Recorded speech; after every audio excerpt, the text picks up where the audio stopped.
감사합니다. 나는 그리스도 예수를 내 삶의 주인으로 받아들이고 고백함으로 새로운 피조물로 거듭났습니다.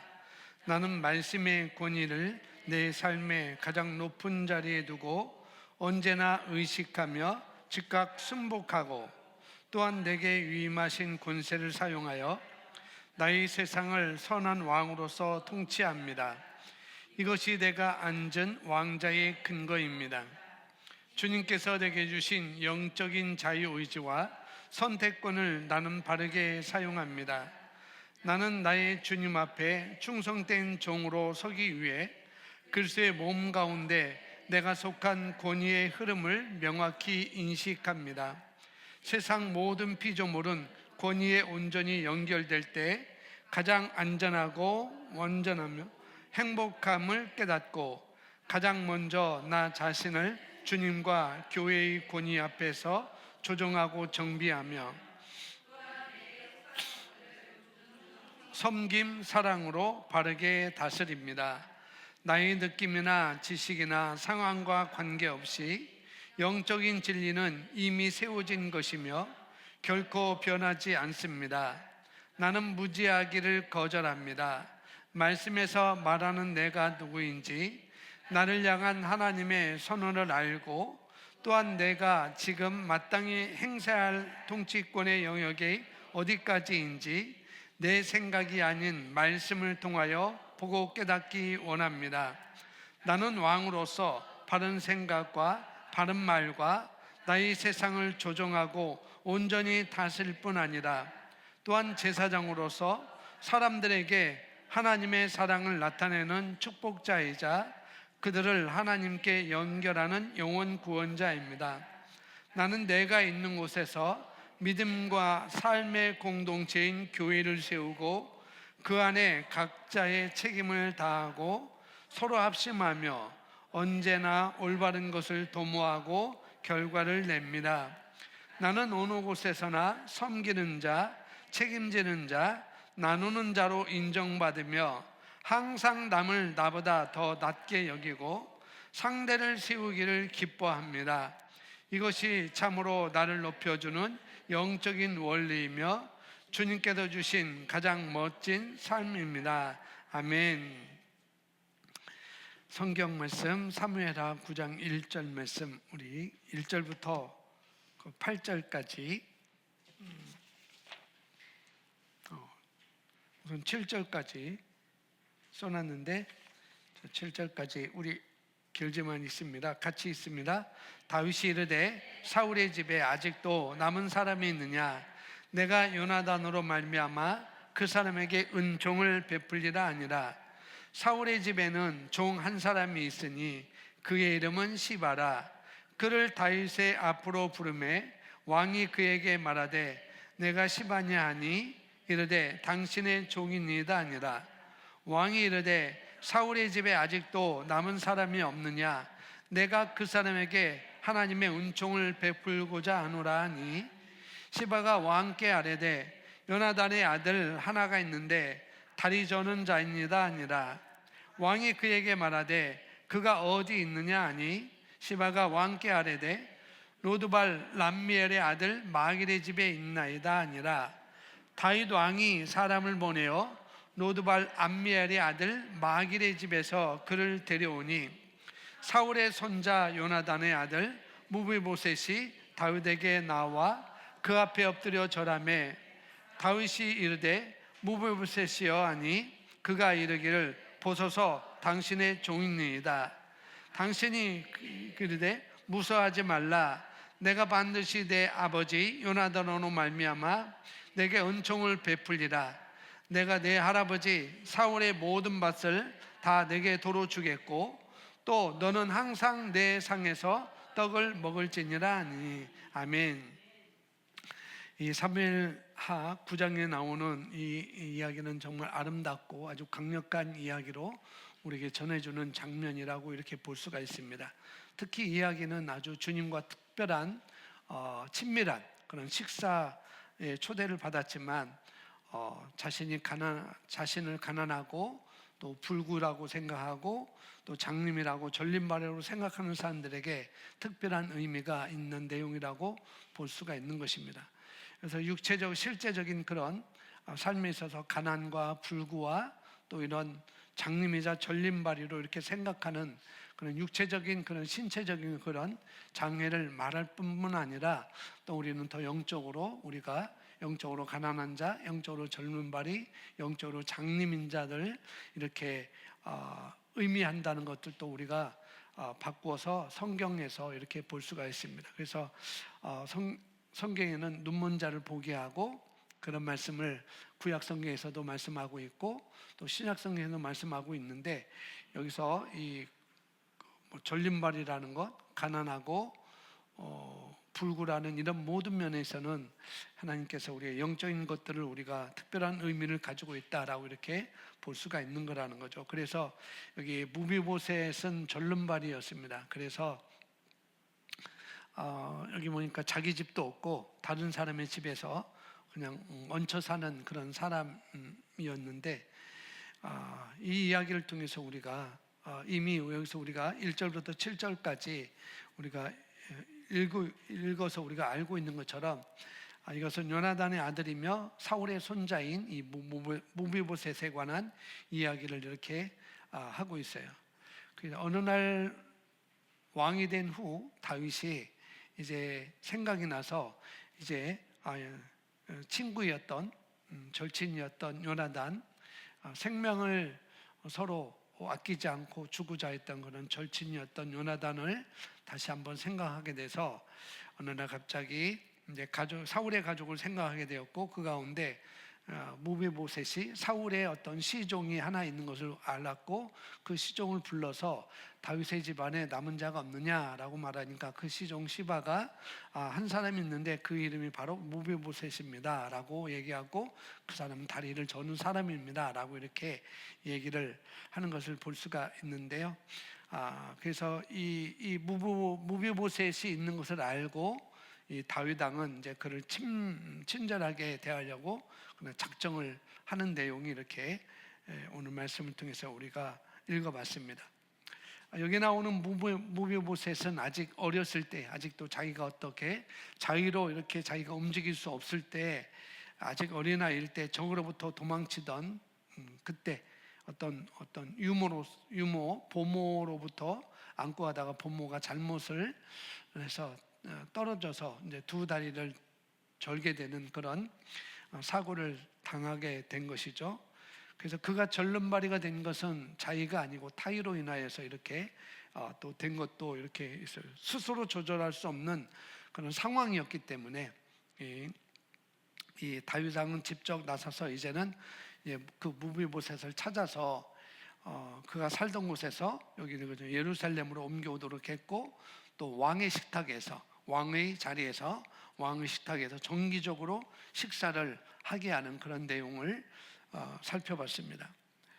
다윗은 또한 그의 할아버지 이 무비보셋의 할아버지인 사울에게 속했던 그 모든 땅, 사울에게 가지고 있던 모든 땅을 찾아주고 전체 16명의 아들과 또 무비보셋 휘하에 있던 그런 종들, 하인들에게 20명의 하인들에게 다 그 땅을 경작하도록 그렇게 또 다윗 왕은 그렇게 지시하는 것을 또 성경 쭉 읽어보면 그렇게 나오고 있습니다. 이 젊은 사람, 이 무비보셋에 대한 다윗의 사랑은 엄격하게 대리되고 있습니다. 어떻게 대리고 되면 언약에 의한 것이죠. 그냥 어느 날 불현듯이 다윗이 생각나서 한 게 아니라 요나단과의 그런 언약 때문에 그 언약의 관계에서 이제 내가 그 집안에 있는 사람을 내가 다시 살펴볼 것이고 친밀하게 친절하게 대할 것이다 라고 이렇게 그 언약에 빗대어서 이제 그 다윗의 사랑을 이렇게 표현하는 것을 볼 수가 있습니다. 이 젊은 사람에게, 이 무비보셋 젊은 사람에게는 다른 사람으로부터 이렇게 사랑을 받을 만한 이유가 없었습니다.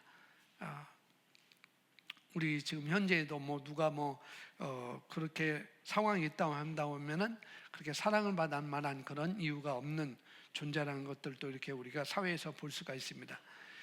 그런데 그렇게 사랑을 받을 만한 그런 이유가 없는 사람임에도 불구하고 다윗은 다른 게 아니라 단순히 그의 아가페를 쏟아 부은 것이죠. 또 하나님에 대한 사랑과 하나님에 대한 약속, 그 언약을 쏟아 부은 거라고 이렇게 볼 수가 있습니다. 그때 무비보셋이 이렇게 말합니다. 다 외워서 다 이렇게 했는데 사무엘하 9장 8절에 이렇게 말합니다.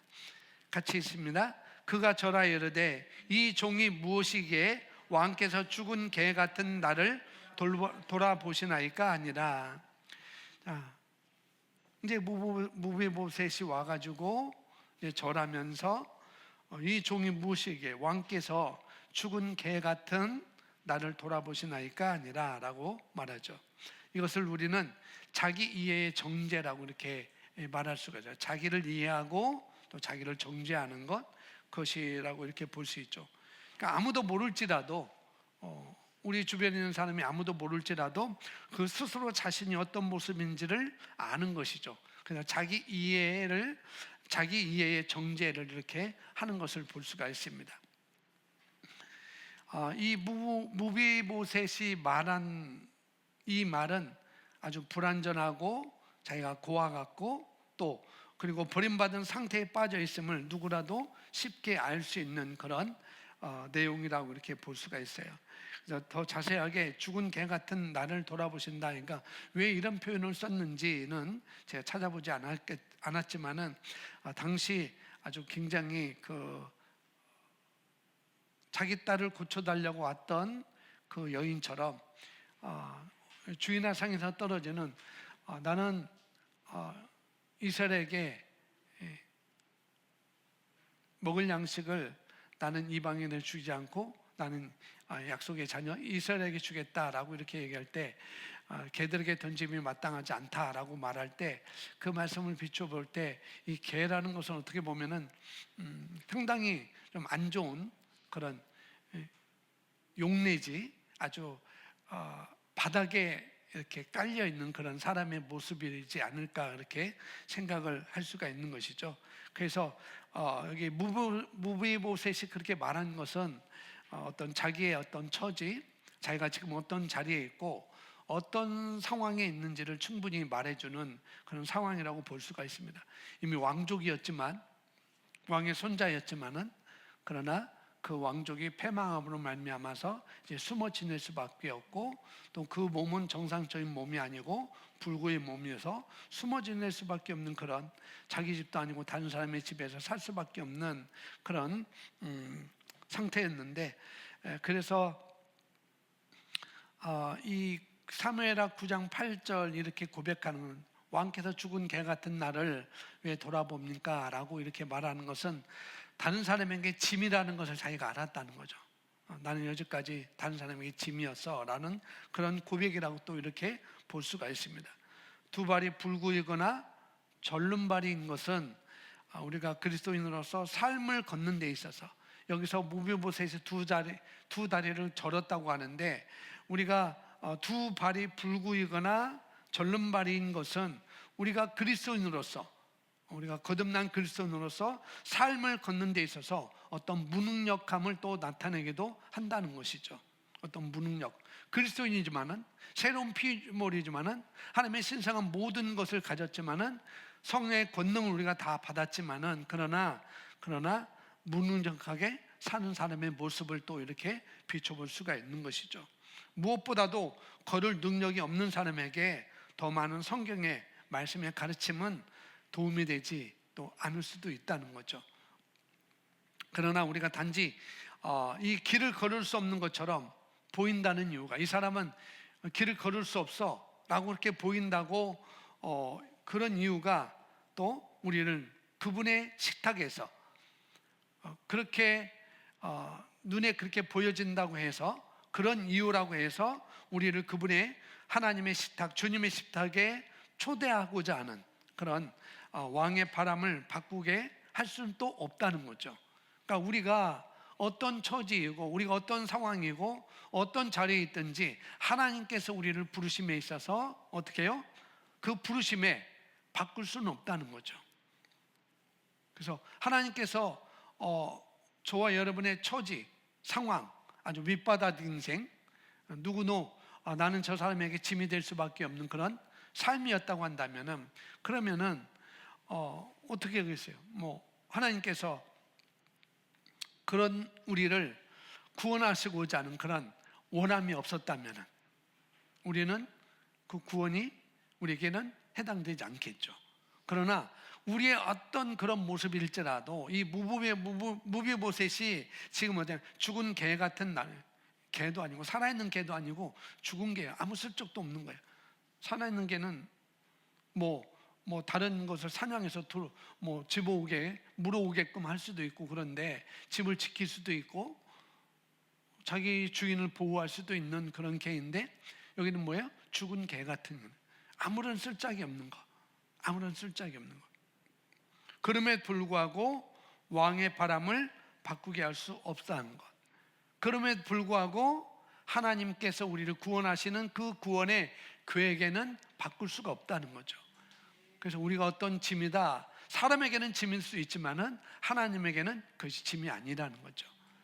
그게 우리에게 주신 축복입니다.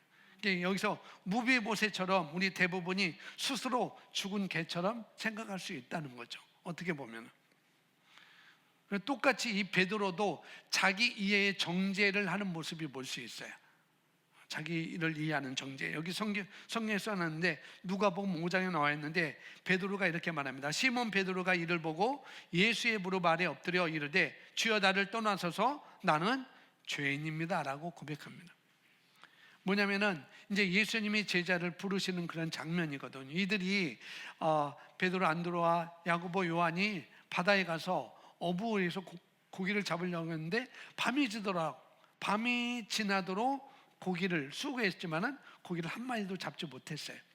근데 그곳에 예수님이 오셔서 깊은 곳에 가서 그물을 오른쪽에 내리라라고 해서, 우리가 밤이 맞도록 수고했지만은 얻은 것이 없지만은 그러나 주님의 말씀에, 선생님 말씀에 내가 따르겠습니다 하고 가서 그물 내리니까 수없이 많은 고기를 잡은 것처럼, 그때 이제 비로소 베드로가 그 이후로 고백하는 거예요.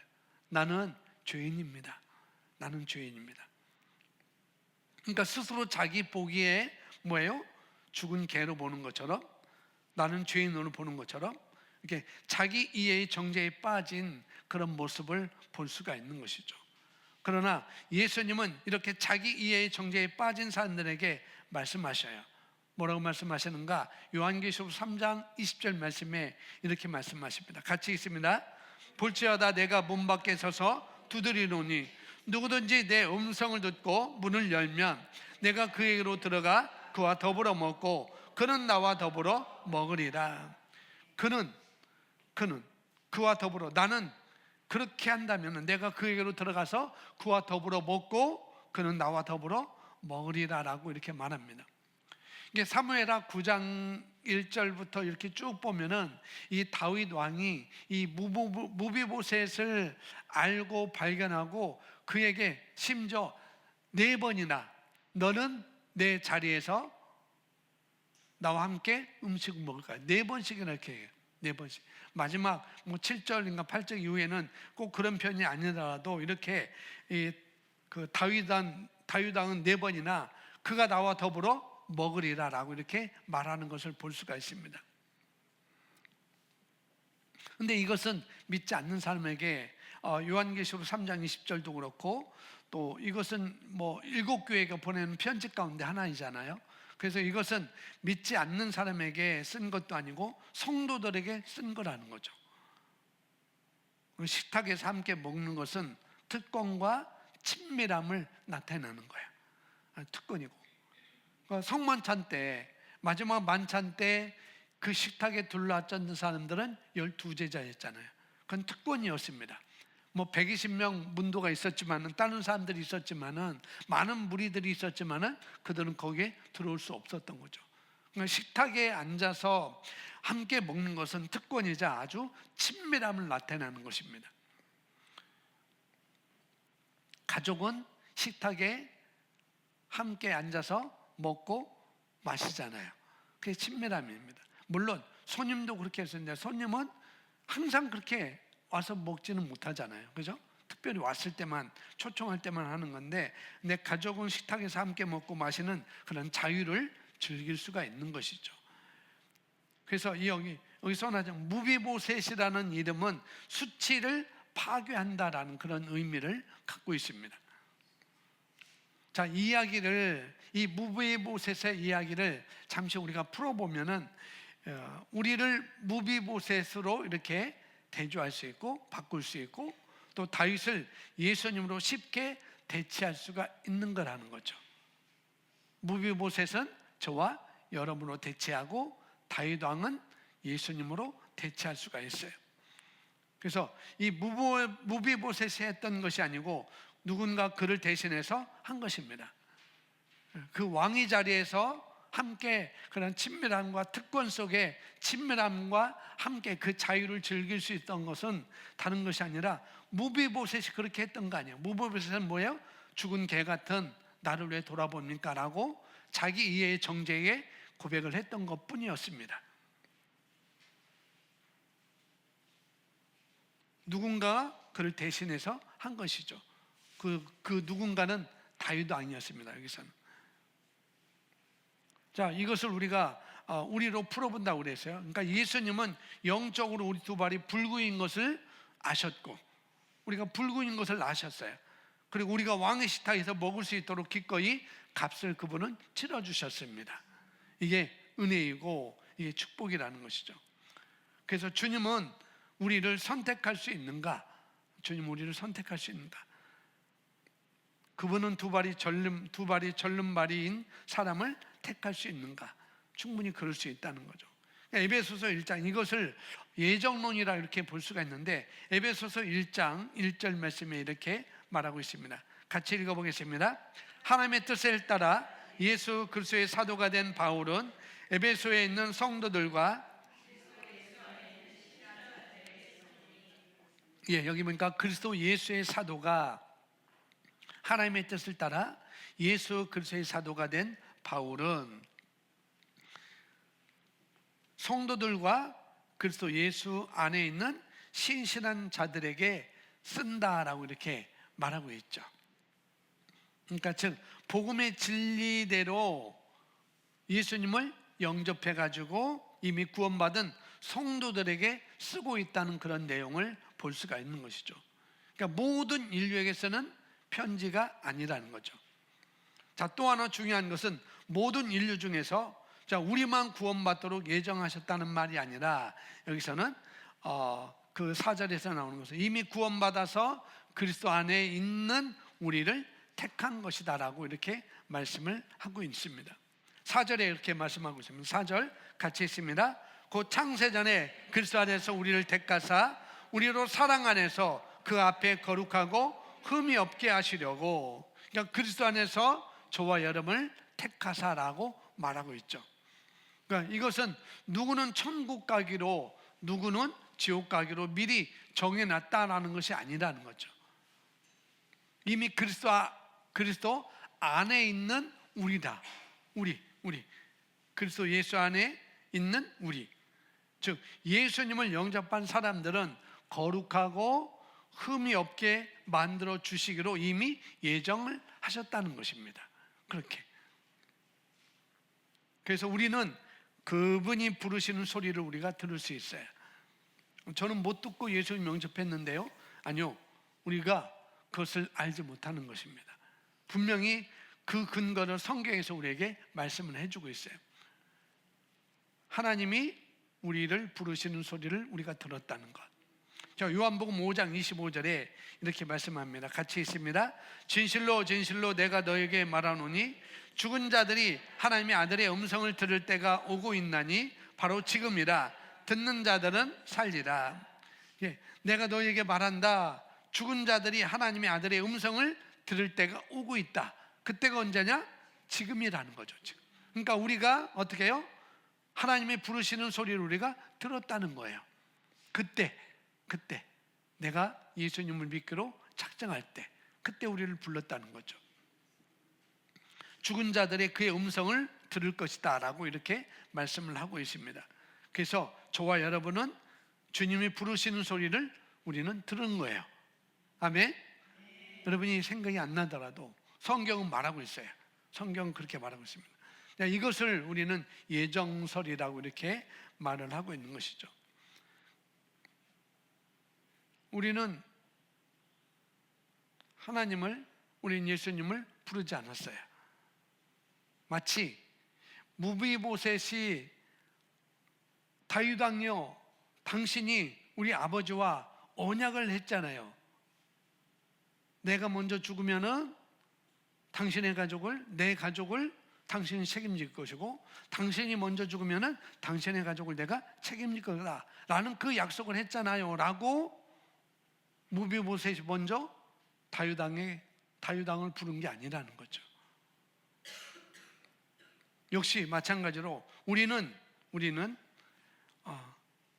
그분을 부르지 않았다는 거죠. 우리는 그분을 부르지 않았어요. 우리는 그분도 모르고 있었고, 우리는 우리 마음대로 각기 제 길로 가면서 사는 그런 인생들이었습니다. 그런 우리들을 주님이 우리를 부르신 것이죠. 그렇게 마길의 집에서 얹혀 살고 있던 그 무비보셋을 다윗 왕이 찾아서 그 다윗 왕이 그 사람을 예루살렘으로 옮겨오도록 부른 거라는 거죠. 하나님께서 저와 여러분을 그렇게 부른 것입니다. 하나님이 우리를 선택하셨다는 거죠. 예수님이 우리를 선택하셨다는 것이죠. 그래서 하나님의 사랑과 은혜를 우리에게 쏟으실 자유와 능력을 가지신 것이죠. 우리가 그런 능력이 있는 게 아니라 하나님께서는 하나님의 사랑과 그 하나님의 은혜를 저와 여러분에게 쏟으실 그 자유와 능력을 가지고 있었던 것입니다. 그래서 우리는 하나님이 우리를 사랑하시는 것을 거절할 수가 없어요. 우리는 그분의 사랑을 받기에 너무나도 자격이 없는 것처럼, 나는 하나님의 사랑을 받기에 자격이 없는 것처럼 거절할 자격도 우리는 없는 사람들입니다. 어떻게 보면. 왜요? 우리가 하나님과 어떤 친밀함을 깨트린다고 해서, 하나님과 친밀함을 깨트린다고 해서 우리가 주님께 속하기 그만두는 것이 아니잖아요. 그런 친밀함을 깨졌지만은 여전히 아담과 하와는 하나님께 속해 있던 사람들이었습니다. 마귀에게 종로로 사는 그런 인생이었지만은, 그래서 우리가 세상 것을 택할 때 우리는 구원을 잊는 것이 아니죠. 하나님의 것을 택하지 않고 세상의 것을 택한다고 해서 우리가 얻은 구원을 잊는 것은 아니라는 거예요. 그러나 아버지 하나님과 우리의 친밀한 감에는 문제가 있겠죠. 그래서 이 아담과 하와가 하나님의 친밀함과의 문제가 생긴 것처럼 우리도 이 땅에서는 그런 친밀한 감에 문제가 생길 수가 있다는 것이죠. 그러나 우리가 그분과의 친밀함을 회복하고자 할 때, 그렇게 할 때 우리를 환영할 태세로 하나님은 서 계신다는 거죠. 그걸 누구냐? 그걸 탕자에 비유해서 우리에게 볼 수가 있어요. 탕자는 아버지의 종으로서, 아버지의 종의 신분으로서가 아니라 무비보셋처럼 아버지의 식탁에 복귀를 했어요. 이는 역시 탕자 역시 자기 이해의 정죄에 빠졌습니다. 나는 아들이라 나는 일컬을 맡지 못하는 사람이야. 나는 차라리 종으로서, 하나의 종으로서 아버지 집에서 난 품삯을 받고 품삯도 안 줘도 괜찮아. 나는 새끼만 먹어도 재워주기만 해도 나는 감사해라고 그렇게 자기 이해의 정죄에 빠져 있었는데 어떻게 해요? 아버지는 여전히 서 계셔서 그를 식탁으로 초대한 것이잖아요. 죽은 아들이 이제 살아서 돌아온 것이다 라고 이렇게 맞아주는 것을 볼 수가 있습니다. 그래서 성경은 말합니다. 요한일서 4장 16절에 이렇게 말하고 있습니다. 같이 읽어볼까요? 하나님이 우리를 사랑하시는 사랑을 우리가 알고 믿었노니. 하나님이 우리를 사랑하신 사랑을 우리가 알고 믿었다라고 말하고 있어요. 그러니까 우리가 그 하나님과의 친밀을 가면은 문제가 있을 수 있어도 결국은 그 사랑은 우리를 놓지 않는다는 거죠. 그 하나님의 사랑은. 어떻게 하나님은 나 같은 죽은 개 같은 나를 사랑할 수 있을까? 뭐 그렇게 생각할 수 있겠죠. 저와 여러분은 스스로를 죽은 개처럼 느낄 수는 있을지 몰라도, 나는 죄인으로서다라고 그렇게 느낄 수 있을지 몰라도, 나는 아버지 집에 가는데 나는 아들로서 이렇게 갈 자격이 없습니다. 나는 종의 신분으로서 나는 갈 수밖에 없는 그런 자기 이해 정죄에 빠져 있을 수도 있겠지만, 그러나 하나님은 우리가 살 것이라고 말하고 있습니다.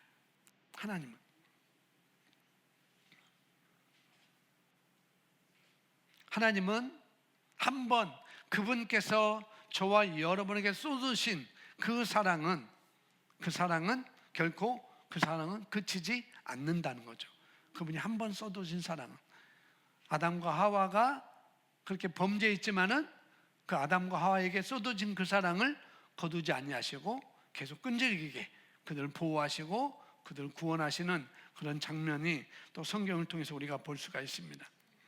왜 그러냐면 성경이 말하기를 어떻게 보면은 히브리서 13장에 나오는데, 내가 너희를 떠나지도 않고 너희를 버리지도 아니하리라. 내가 너희를 버리지 않고 떠나지 아니하리라 라고 이렇게 말씀하시는데, 이건 어떻게 보면은 약속이라고 볼 수 있지만은 어떻게 보면 이것은 위협적인 말일 수도 있어요. 위협하는 거. 내가 너를 떠나지 않을 거야, 내가 너를 버리지 않을 거야 라고 위협하는 그런 위협적인 말씀이라고 또 이렇게 볼 수가 있는 것이죠.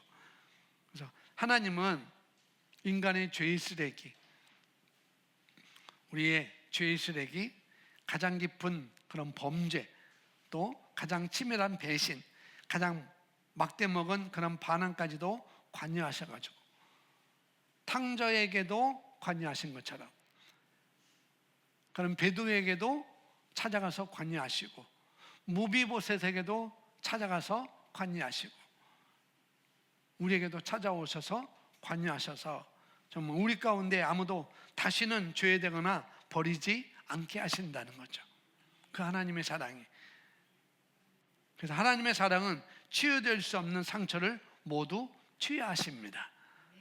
아멘. 다시 말씀, 하나님의 사랑은 치유될 수 없는 상처를 모두 치유하신다는 거예요. 죽은 개 같은 나를 왜 돌아봅니까? 치유될 수 없는 거잖아요. 죽은 개 같은데 치유될 수 없는데도 불구하고 하나님은 그 무비보셋을 치유하셨어요. 베드로가 나는 죄인입니다 라고 할 때 예수님은 그를 치유하시고 사람을 낚는 업으로 부르셨습니다. 탕자 역시 마찬가지고 우리 역시 다 마찬가지라는 거죠. 가난에 쪄들려 있고 가난해하고 가난함에도 불구하고 절림발임에도 불구하고 우리가 장님에도 불구하고 하나님은 우리를 부르신다는 것, 우리를 부르셨다는 것, 내가 부른 게 아니라 내가 찾아간 게 아니라 나에게 찾아오셔서 나의 자녀 삼아주시고 그 하나님의 끊을 수 없는 그 하나님의 사랑 안으로 우리를 불러주셨다는 것. 그리고 그 끈은 끊이지 않습니다. 거기 안에 우리가 있다는 것. 그리고 우리는 마지막 이제 지금 마지막 우리가 주님 오시면은 이제 우리가 함께 가서 우리 왕의 자리에서 그분과 함께 친밀함에 친밀함으로써 그분의 자리에서 나와 더불어 먹고 마시는 그런 축복이 우리에게도 주어졌다는 사실. 그러니까 우리의 미래의 소망은 그런 것입니다. 전혀 그럴 수 없는 상황인데 다 회복시켜 주시고 내 식탁에서 그와 더불어 너는 나와 더불어 먹을 거야, 너는 나와 더불어 먹을 거야, 너는 나와 더불어 먹을 거야 라고 이 무비보셋에게 4번씩이나 그렇게 말했던 것처럼 예수님도 누구든지 문을 열면 내가 들어가서 그와 더불어 먹고 그는 나와 더불어 먹으리라 라고 말씀하신 것처럼 예수님이 부활하시고 예수님 십자가 죽으시고 이제 무덤에 묻혀지고 부활하셨음에도 불구하고 제자들이 다 자기 업으로 다시 돌아갔죠. 다 뿔뿔이 흩어집니다.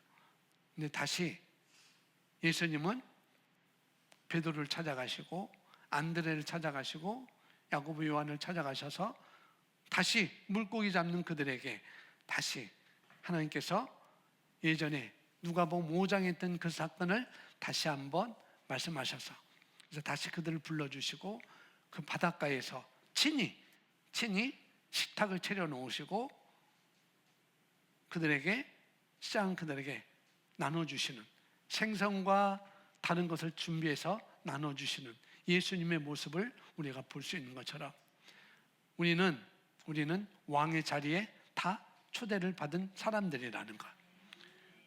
너는 나와 더불어 먹으리라.